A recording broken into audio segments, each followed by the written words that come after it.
President Biden officially announced on Wednesday that his administration is forgiving up to $10,000 in federal student loan debt for borrowers making less than $125,000 annually and $20,000 for Pell Grant recipients, marking the largest forgiveness of the loans per individual to date.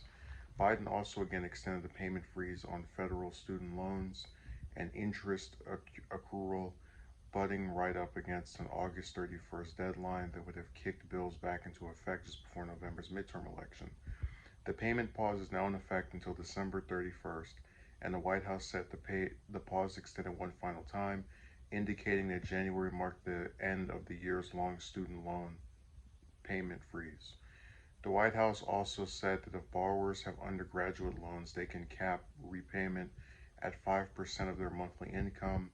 Current students with loans are also eligible for this debt relief, and dependent students will be eligible for relief based on their parents' income. Biden shared the announcement on Twitter and plans to deliver remarks at 2:50. Okay, this already happened yesterday.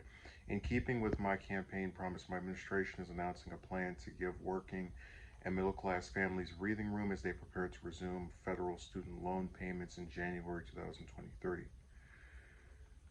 Pell Grant borrowers also have to make less than 125,000 annually or 250,000 annually if they are part of a household to qualify.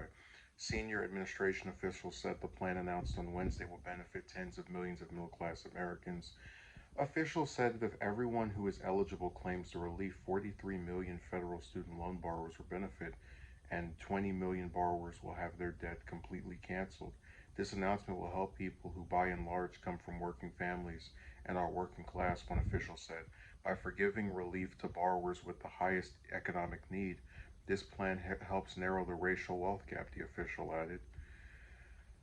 Okay, I'm just going to read this last part and then we'll get into my commentary. Loan payments were first put on a hold in March 2020 under former President Trump, and the freeze has since been extended 6 times. Trump's order froze the accrual of interest on federal student loans, effectively putting on hold 1.6 trillion in debt owned by more than 40 million Americans.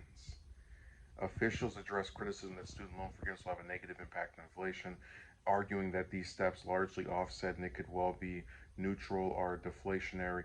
Man, I swear, Republicans have strongly come out against proposals for student debt relief and denounced them as unfair and inflationary.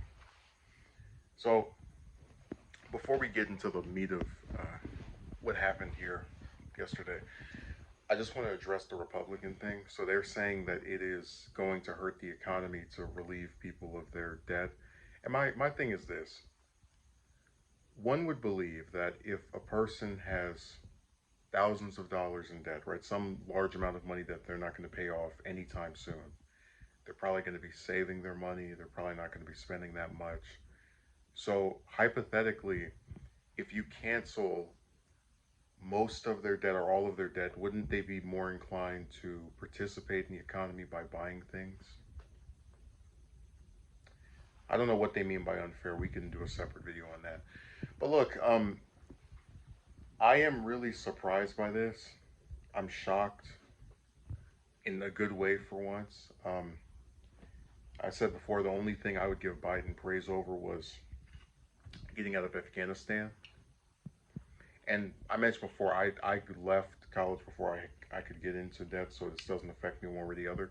But I'm glad that he did this because, like I said, I fundamentally believe, and I don't care who gets mad in my comment section, I don't care who gets mad anywhere else, that college is a scam. It is a pyramid scheme where people who are just out of high school, don't have that much money, are expected to attend these institutions that want them to pay thousands and thousands of dollars that unless having their parent foot the bill, they can't afford, which requires them to take out these various forms of debt, the loans and grants, with the hope that this piece of paper is able to make back what it cost. So I'm very happy that they're getting a little bit of relief. Now the issue I had with this, because it's not perfect, and we're honest about that.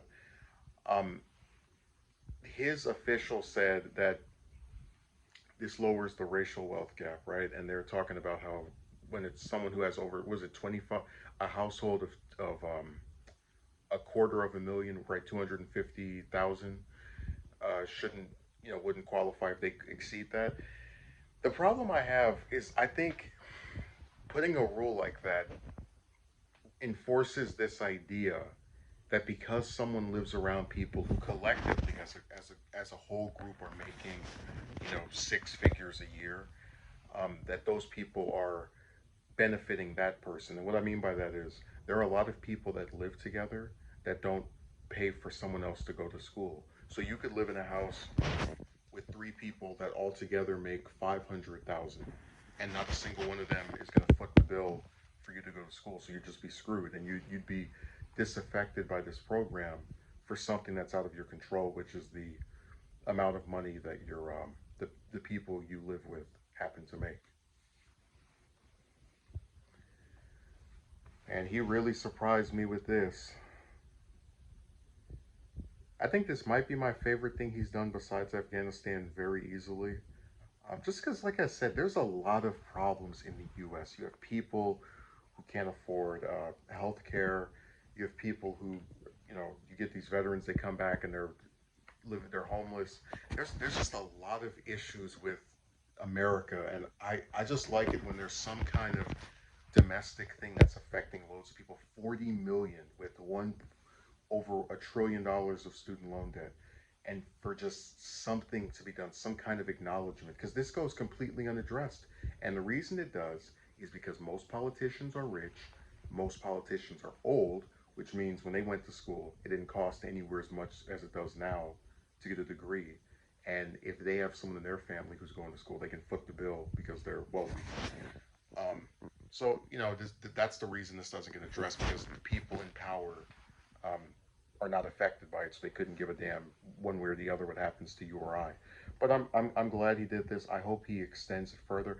I really think that if we're being a fair society, there should be more criticism drawn of this pyramid scheme of having people go to these schools, take out a bunch of money that they can't afford, and then hope that the piece of paper makes back what it cost. Um, so this is a nice first step. I really hope we get some more, some kind of expansion of this. It's the same thing with a lot of stuff where it's a decent beginning, but I want to, further the cause to assist more people with this issue that's been affecting us for, God, what must be the last 10, 20 years. Oh, student loan debt. If only more people weren't incentivized to. I already said before that, like, a lot of people do the Red Scare stuff where they're like, if you don't go to college, you'll be doing this. Like, I'd rather. I already know if we did like an alternate scenario type deal here, that if I did go and took out a bunch of loans and had the piece of paper, and I couldn't pay for it back, or even if I could, I still was in debt. People would say, well, you got yourself into that, and you have no one to blame but you, and you need to take responsibility. It's like, but you're the same douchebags that told me to do this because it would make my life better. So my life is improved by being in debt. So I said, it's just people don't think when they try to enforce these things.